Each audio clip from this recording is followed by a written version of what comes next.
"Sir, those girls live on my street." The words hit David Thompson like a bullet through the chest. He turned slowly, his $1,000 suit suddenly feeling too tight.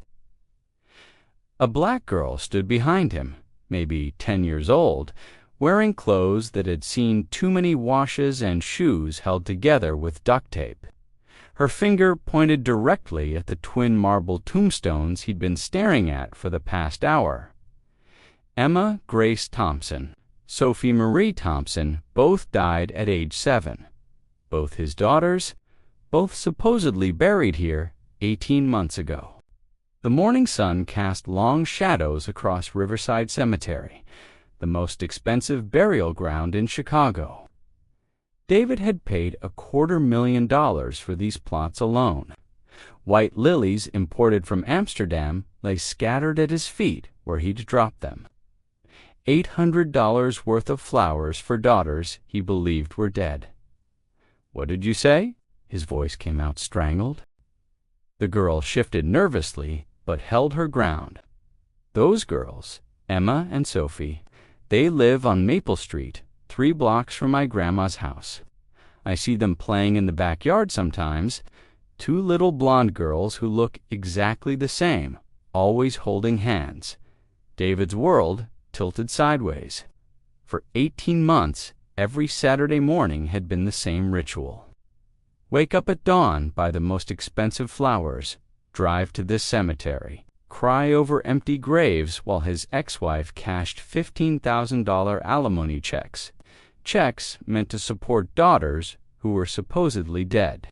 But something had been gnawing at him for weeks now. Little inconsistencies in the police reports, strange gaps in the accident timeline, the way Victoria had moved $200,000 to offshore accounts just days before the alleged car crash. The private investigator he'd hired had found breadcrumbs, but nothing solid until now.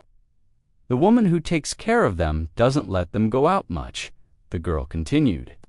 "But yesterday I heard her calling their names, Emma and Sophie. That's when I knew. I saw you here last week, looking so sad, and I read the names on the stones." David crouched down to her eye level. His hands were shaking, not from grief this time, but from something far more dangerous. Cold, calculating rage mixed with desperate hope. "What's your name, sweetheart?" "Destiny. Destiny Williams." "Destiny, how far is Maple Street from here?" "About 15 minutes if you walk, 5 if you drive."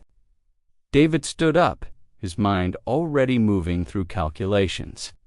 If his daughters were alive, it meant Victoria hadn't just stolen 18 months of his life as their father. She'd stolen 18 months of their childhood. She'd made them believe he'd abandoned them. She'd used their supposed deaths to extort $270,000 in alimony payments. And if there was one thing David Thompson knew how to do, it was turn betrayal into ammunition. "Get in the car, Destiny. You're about to help me change everything." 20 minutes later, David parked his black Porsche on Maple Street. The neighborhood was a far cry from the gated community where Victoria had lived during their marriage. Modest homes with chain-link fences, cars with rusted bumpers. This was where his $15,000 monthly payments had supposedly been going to care for his grieving widow. Destiny pointed to a faded blue house at the end of the block. That one, with the swing set in the back. David's heart wasn't racing. It was beating with the steady rhythm of a man who'd built a real estate empire from nothing, who'd turned a single property flip into a $100 million portfolio, who didn't panic when the stakes were high, because that's when he performed best. Then he heard it. Children's voices, laughter, a high-pitched giggle that belonged to Emma, who always got excited when she was happy. A softer voice that had to be Sophie, his shy daughter who spoke quietly even when she was playing. Voices he'd been mourning for 18 months. He walked up to the door and knocked. Footsteps approached. The door swung open, and Victoria's face went from annoyed to horrified in the space of a heartbeat. She was thinner than he remembered, dark circles under her eyes. The expensive highlights in her hair had grown out, showing gray roots. This wasn't the polished woman he'd married. This was someone living on borrowed time and stolen money. "David, what are you doing here?" He didn't answer. He just pushed past her into the house. The interior was clean but worn. Furniture from discount stores, a television that was at least 5 years old. None of the luxury items Victoria had been posting about on social media, the European vacation photos, the designer handbag collections, the spa treatments, and fine dining experiences. Those photos had been bothering him for months. How could a grieving widow afford that lifestyle? "Mommy, who's at the door?" a child's voice called from the kitchen. Then they appeared, Emma and Sophie wearing Target clearance clothes, holding homemade cookies. They were taller now, their hair longer, but unmistakably his daughters. Unmistakably alive, Emma saw him first. Her eyes went wide. Recognition flickered, then confusion. 18 months was an eternity in a child's memory. "Girls, go to your room," Victoria said quickly, her voice shaking. "No." David's voice was quiet but absolute. He knelt down. "Emma, Sophie, it's Daddy." Sophie's cookie fell from her hand. Emma took a step forward, uncertain. Then another step. Then she was running into his arms, and Sophie followed. And David was holding his daughters for the first time in 18 months, while his ex-wife watched her entire scheme collapse. When the girls finally went to their room, at his gentle insistence, because he didn't want them to hear what came next, Victoria tried to salvage control. "David, you don't understand. I can explain. There were dangerous people. I had to protect the girls. I did this for them." He pulled out his phone, pressed play on a recording. Officer Mike Harrison's voice filled the room. "Yeah, Mrs. Thompson, the documents are perfect. Death certificates, accident reports, coroner's statements.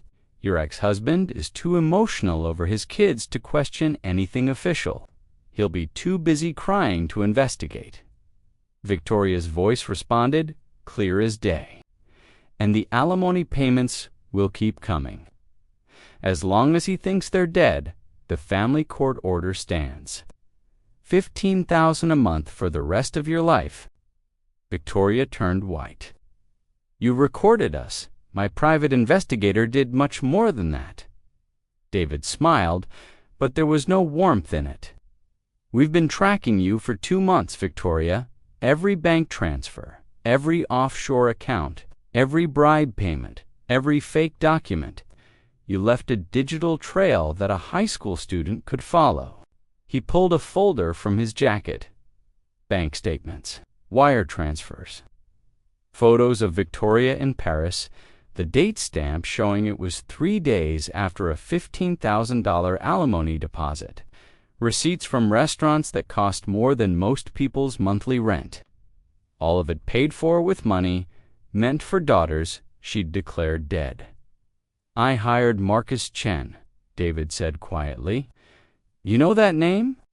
Victoria's face went from white to gray. Marcus Chen was the most feared criminal defense attorney in Chicago. Except he didn't just defend when he prosecuted private cases. He destroyed people. Chen says, "You're looking at 15 to 25 years. Document fraud, parental kidnapping, extortion, corruption of a public official. Every dollar you stole, every lie you told, every day you kept my daughters from me. All of it documented, all of it prosecutable." Victoria tried one last card. "I'm their mother, David. The system always favors mothers. You'll never get full custody." David laughed. It was the coldest sound Victoria had ever heard. "Victoria, You really think I've spent 2 months building a case just to argue about custody? You're not going to be around to argue, because tomorrow morning at 9 a.m., FBI agents will be at your door with arrest warrants. Marcus Chen is filing criminal charges with the state and federal government.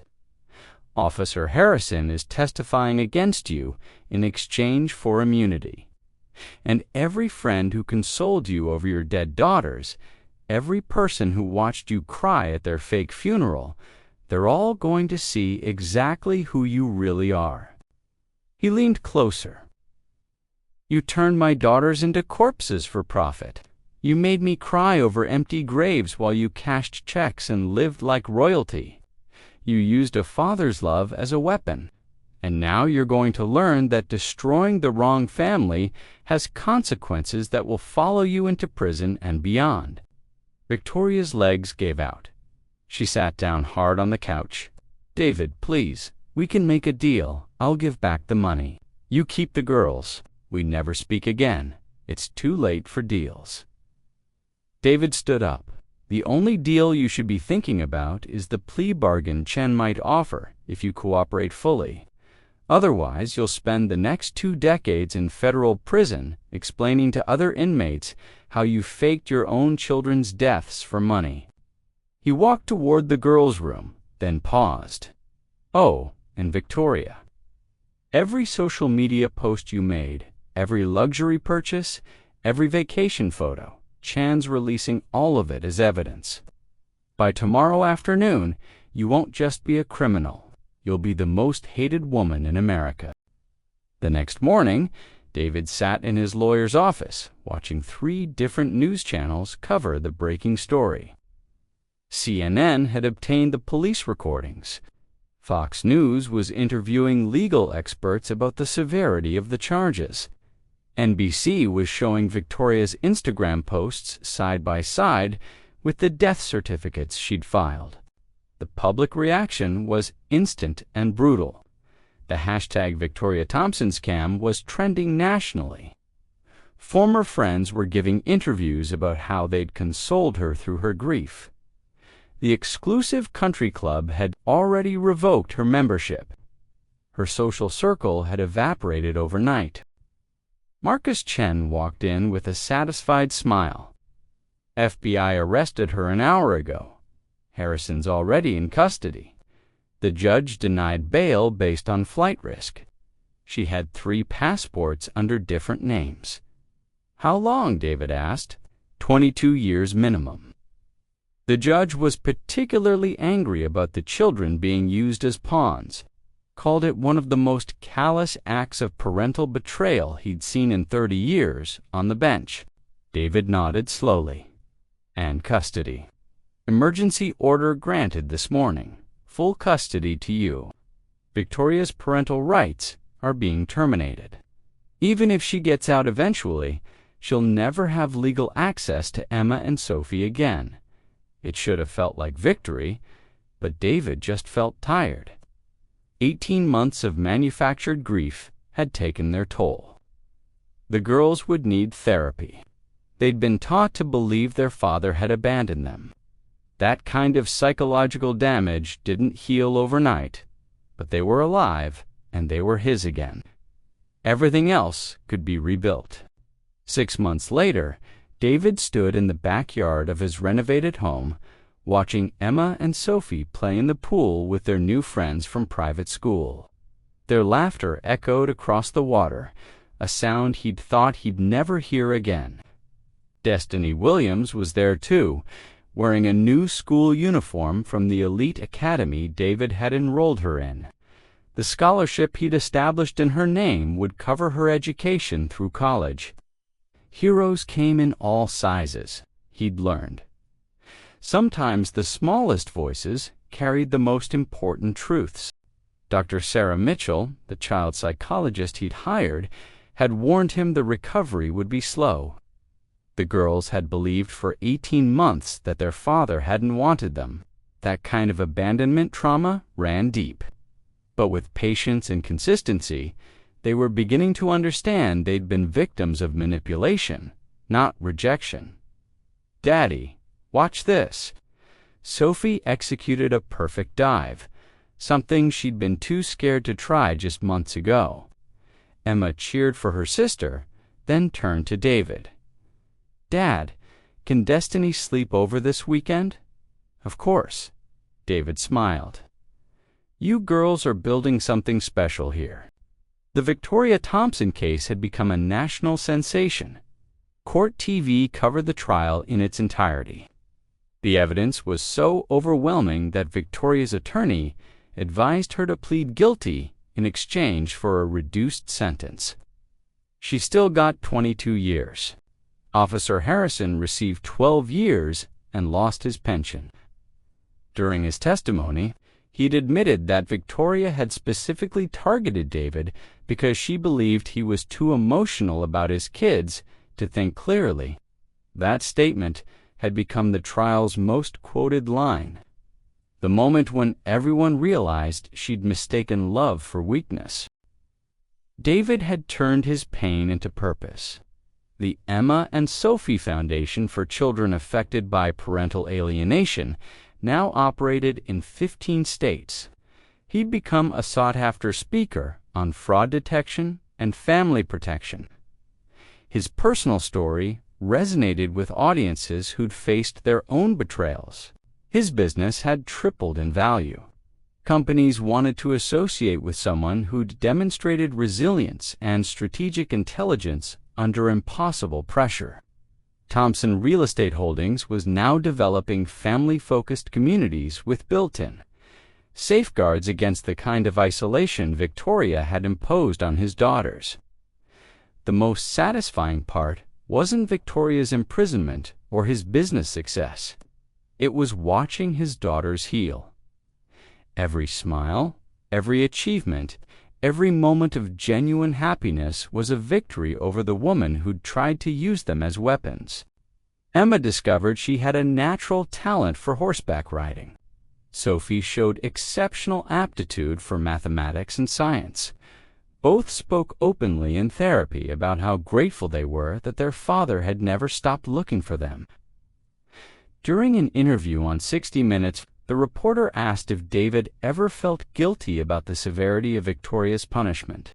His answer became a viral moment. Guilt would be appropriate if she were a mother who made an error in judgment.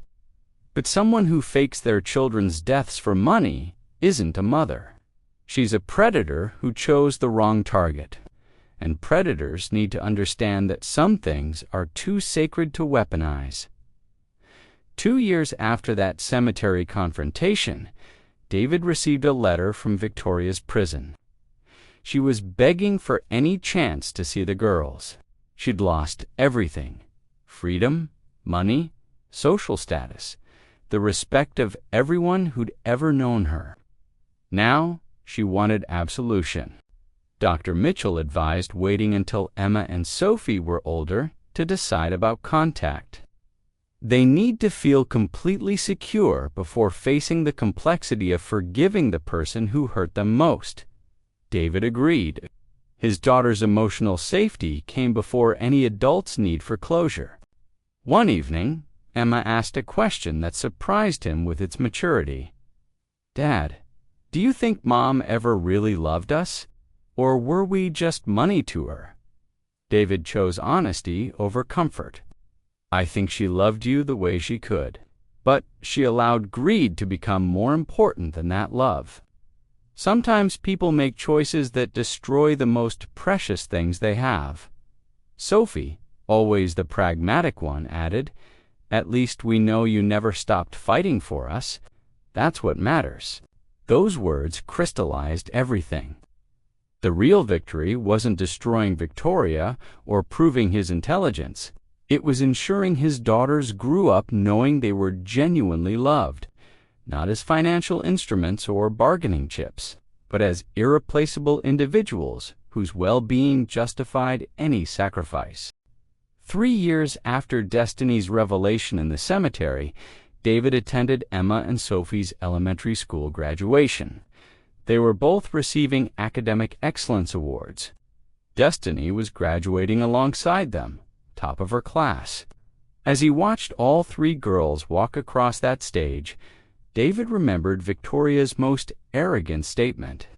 David is too emotional to question anything. She'd been right about the emotion. A father's love for his daughters was the most powerful emotion he'd ever experienced, but she'd confused emotion with weakness. Love hadn't made him vulnerable, it had made him unstoppable. That was the difference between building a family and trying to destroy one for profit. Love builds, greed destroys.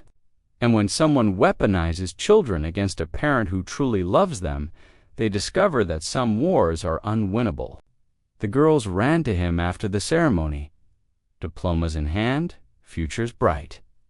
Emma hugged him first. "We did it, Dad." "You did it," he corrected. "And you're going to keep doing amazing things." Sophie smiled. "You know what the best part is? We get to do it together. As a real family," Destiny added quietly. "Thank you for not giving up on any of us." David looked at these three remarkable girls and thought about that morning in the cemetery. How close he'd come to never knowing the truth. How one courageous child's decision to speak up had changed everything. "Never underestimate the power of someone who refuses to accept a lie," he said. "And never underestimate the lengths a true parent will go to protect their children." Those two lessons are worth remembering. As they walked toward the parking lot, David's phone buzzed. A message from Marcus Chen. Victoria's latest appeal had been denied. She would serve her full sentence. No early release. No parole. 22 years of consequences for 18 months of cruelty. Justice wasn't just blind. Sometimes it had perfect vision. David deleted the message and focused on his daughters. They were planning a celebration dinner, debating between their favorite restaurants. Normal, happy, free. That's the lesson Victoria learned too late, and the legacy David would spend the rest of his life teaching his daughters. Not through words, but through every choice, every sacrifice, every moment of choosing them above everything else. Because in the end, that's what family really means. Not blood, not obligation, but the unshakable decision to fight for each other, no matter the cost, no matter the odds, no matter how long it takes, and that's a lesson worth any price.